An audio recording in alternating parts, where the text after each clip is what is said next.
Good morning, students. Today we will discuss the second important question of Indian Contract Act, that is define offer and what are its essentials. So let us discuss the definition of offer.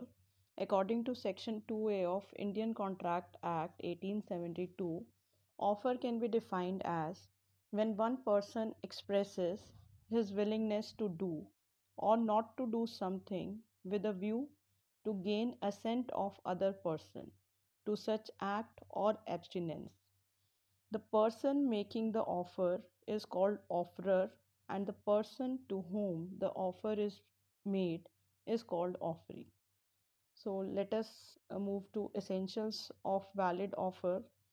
The very first, the very most important essential for a valid offer is that it must be capable of creating legal relationship. Parties should have intention to create legal relationship.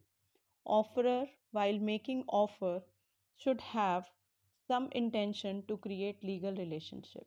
If there is no intention to create legal relationship, then there cannot be any valid offer. The same was happened in the leading case Belfer versus Belfer. Let us discuss the facts of this case. Mr.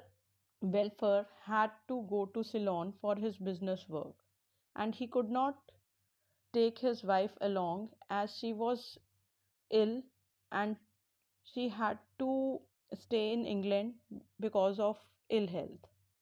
Mr. Belfer promised her to pay or send £30 per month, but Mr. Belfer failed to pay the money. Mrs. Belfer sued him. So, the legal provision which we are discussing is that offerer should have intention to create legal relationship with the offeree. If there is no intention to create legal relationship among parties, then there cannot be any valid contract.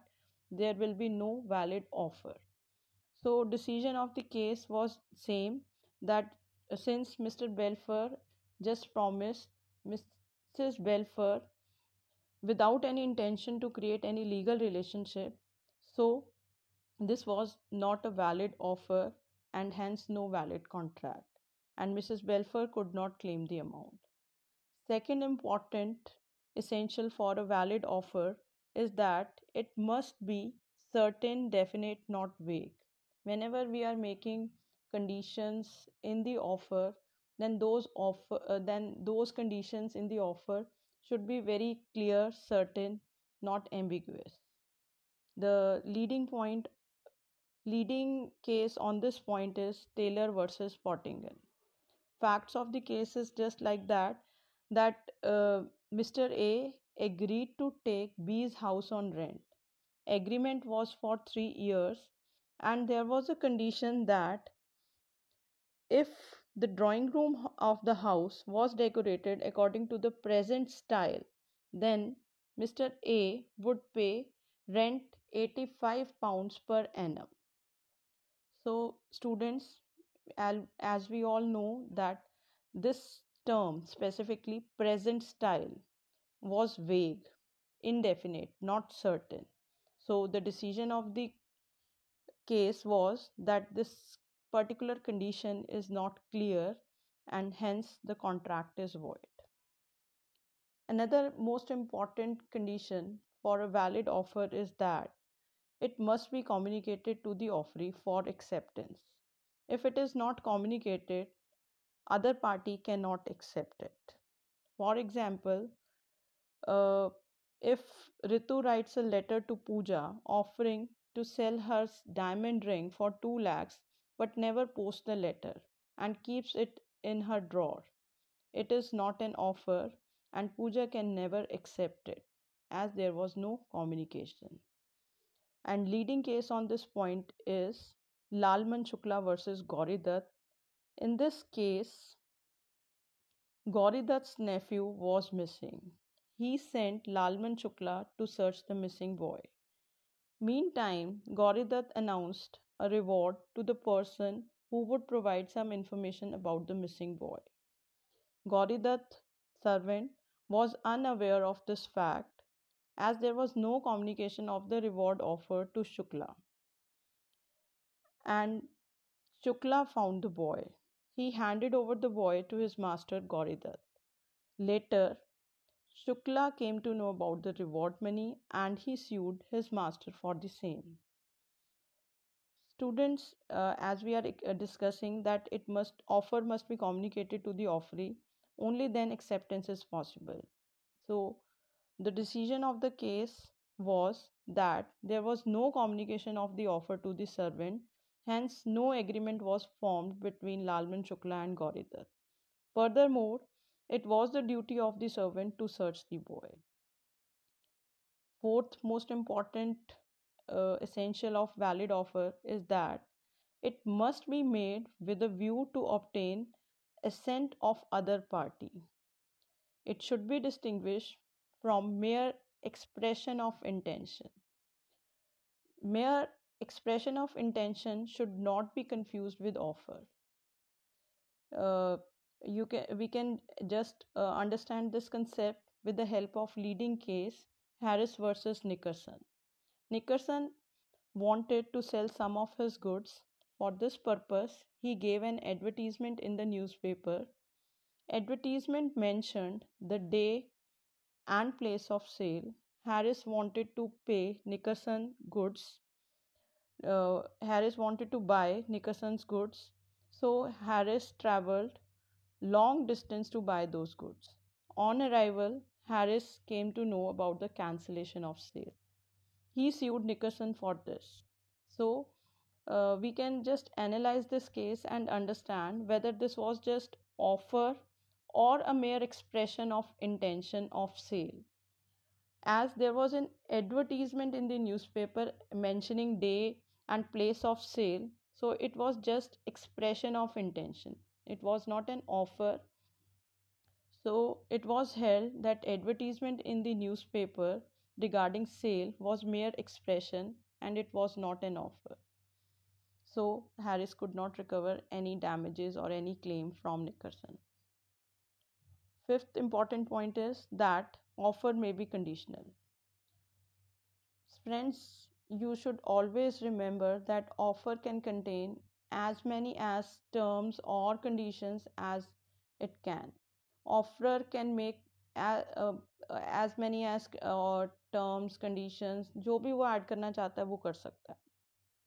So contract formed on conditional offer is valid.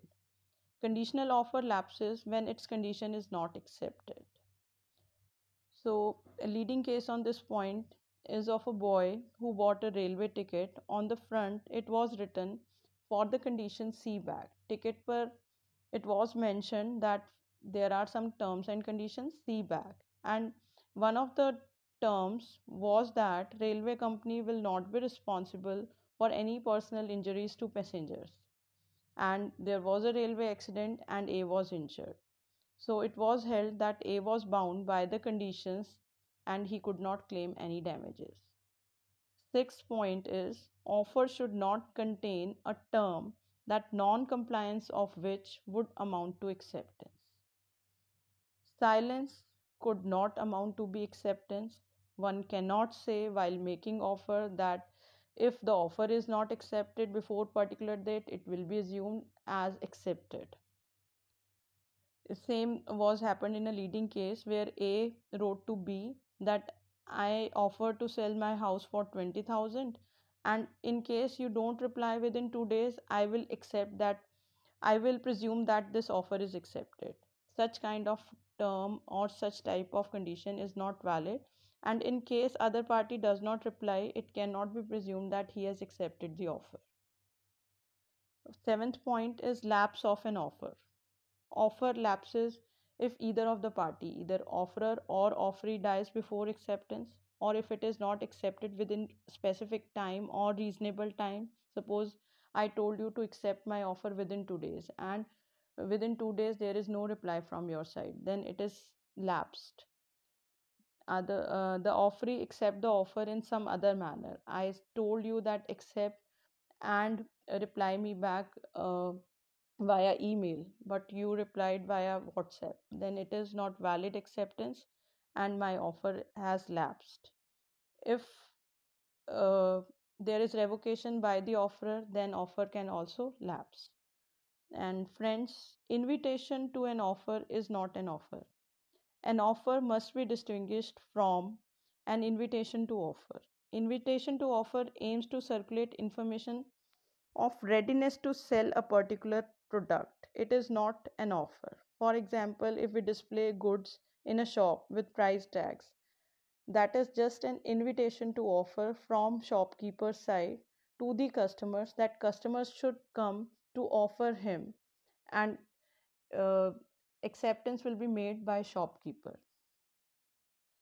So there sometimes students confuse that is invitation to offer is same as an offer. So it's clear cut, its clear cut answer is that no, an invitation to offer is not the same thing as an offer. Invitation to offer means to invite other party to offer something. It is a way to induce others to make an offer, whereas in offer we are just offering other person. Leading case on this point is Harvey versus Facey. In this case, there were three telegrams which were exchanged between Harvey and Facey. Harvey sent first telegram to Facey in which he inquired that will you sell us the estate of Bumper Hall Pen and lowest cash price. Facey replied that lowest cash price for the estate of Bumper Hall Pen is 900. Harvey sent another telegram. We agree to buy Bumper Hall pen for pound 900 asked by you. Facey did not send any reply to the third telegram, and Harvey filed a case against Facey.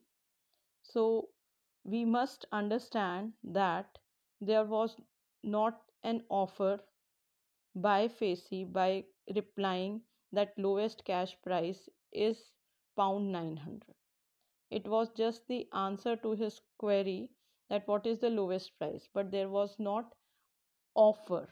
Offer must be made, or I have defined you offer that it should have some intention or willingness to do something. Other party must do something, or he must abstain from doing something. He just replied that Bumper Hall price, lowest cash price of Bumper Hall pen will be pound 900. So it was just an invitation to offer. It was not offer. So Harvey could not recover anything from Facey. Thank you.